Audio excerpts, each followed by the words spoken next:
PDI Perjuangan mendapat sejumlah kritik soal sikapnya yang seakan menolak kenaikan pajak pertambahan nilai atau PPN 12%.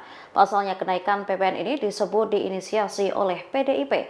Terkait hal ini, Ketua Panitia Kerja atau Panja RUU Harmonisasi Peraturan Perpajakan atau HPP dari fraksi PDIP, Dolvi Ognil Frederick Supalit memberikan respons. Dolvi mengaku kenaikan tarif PPN dari 11 menjadi 12% memang merupakan amanat dari UU HPP. Akan tetapi ia menegaskan Presiden Prabowo Subianto dimungkinkan untuk menetapkan tarif PPN. Bahkan menurutnya tarif bisa lebih rendah dari 11%. Akan tetapi usulan tersebut dengan persetujuan DPR. Pertimbangan kenaikan atau penurunan tarif PPN sangat bergantung pada kondisi perekonomian nasional.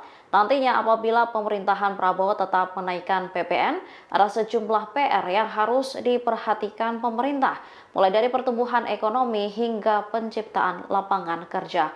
Sebelumnya sejumlah elit Gerindra meledek balik PDIP yang mulai melayangkan kritik terhadap keputusan pemerintah menaikkan tarif PPN menjadi 12%. Salah satunya disampaikan oleh Wakil Ketua Umum Partai Gerindra, Rahayu Saraswati Joyo Hadi Kusumo. Ia mengaku heran karena kursi Ketua Panja RUU HPP dijabat oleh kader PDIP sendiri.